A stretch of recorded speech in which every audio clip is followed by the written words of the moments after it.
So let me briefly describe the controversy and how I somehow got roped into it. I guess the best you can say is Andrew put out a very controversial video after news of Doug's passing happened. And for whatever reason, me using an older interview with Andrew and Doug triggered a lot of people and just made this association with me and him. And I've already put out basically a very shortened version of what he did. So hopefully if people have questions, you can go to that. I will now start immediately reacting to parts of the video. Probably will lose some people on both sides. I don't think it was the worst thing, but it definitely had many iffy parts. And Doug clearly struggled in a way, in my dealings with him, in a way that, you know, all Scientologists, all ex-Scientologists, all ex-cult members struggle in different ways. But the way in which Doug struggled was immediately apparent.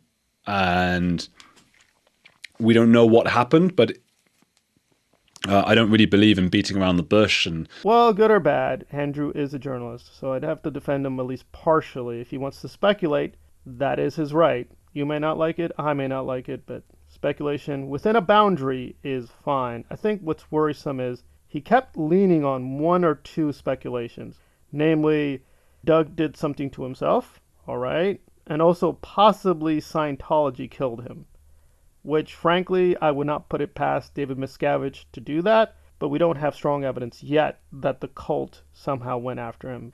We can never rule out that something may have sinister happened. But then it got really, really strange when he started bringing in other people to compare to Doug, and I'm like, I have no idea what you're talking about. with a former guest, Jesse Morton, who was a former radicalized Islamist who later repented and left and was about the same age as Doug when he departed this planet, unfortunately. And we never really got to the bottom of that either. So often these things are not ever really cleared up. But if you're just joining now, I would just reiterate that Doug was found dead. So because this radical Muslim turned his life around, still suffering from trauma, this also may have happened to Doug. Ergo, Doug and the Muslim are comparable. Why are they comparable? I don't understand this. This comparison makes no sense. Beyond the generic level, they both encountered cults? Correct. Doug encountered a cult. This person encountered a cult. There's no real comparison, but you make this comparison and kept going with it for a while too in this video. I'm like, all right, that was very strange.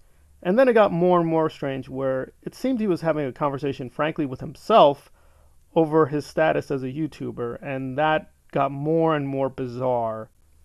Scrap that if you wouldn't mind, as I'm feeling less comfortable about this of late. I'm not sure exactly how to word this without sounding judgmental or mean, but my concern is this. I try to expose Scientology as a serious thing and as a serious detriment to people's lives, and I can joke around about it like the next person.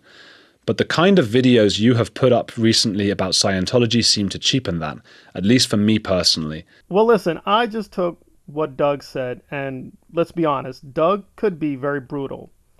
Now, I had no issue with that because I think he was being brutal for a reason, and sometimes he was being misunderstood. I don't think he was trying to start fights for drama or for money or clicks.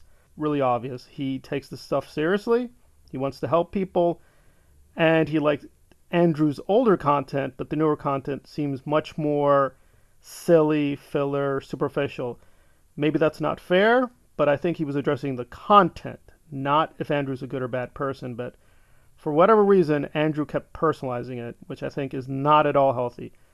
That said, the video did end in a strong place when he read out, I think, a lot of touching messages. Up and down, even if that's not the case. So Mel says, it's so hard to walk away from cults and to stop those behaviors which are ingrained by it. Same with all cults. Empathy, love, and understanding is the best thing we can. And this is for all of us. You know, Doug, he would never want you to feel as you are right now. He doesn't, we wouldn't want you feeling all sad.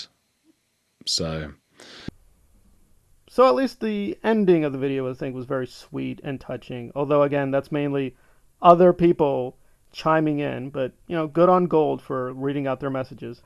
This video is a complete mess. It has some good parts, it has some bad parts. It just felt very narcissistic. It felt it was more about him than Doug. And I understand they did have a bit of a relationship together and it was a little uneven at the end before he died. And I understand Andrew may have been offended. I don't take what Doug said in that way. I just take Doug being what he is. He's being brutally honest. And I guess Andrew couldn't take it as just a brutal, honest assessment and took it in a much more, I don't know, low key manner. But I think Doug has always been very honest, sometimes too honest with people, but that is who he is. I admired that, but I guess some other people find that very offensive. Lucky enough to just have encountered his work, but I've never been at that end of being criticized or chastised by with him, so maybe that would have been very, very shocking if that ever happened. We are where we are now. He's passed on, so it'll be interesting as well as sad of how friends and family will try to keep the memory going. Is this video the worst memorial? No, I can imagine it could have been worse, but I think on the whole, it seemed frankly more about him than about Doug, and I just don't think that's where our focus should be. Yes, if you have issues with Doug, that's fine, but that should be down the road. For now, we should really be concentrating on him. One former Scientologist, Tammy Sinovec, says, I'd known him since he was a teenager. I was his ethics officer. He was a handful. He grew into a very intelligent adult. When he explained Scientology to people, he did a lot to expose the damage it does. Another Scientologist, Marcus Sawyer, has said, I loved Doug like a brother. And yes, sometimes we fought like brothers. I have that experience myself with Doug.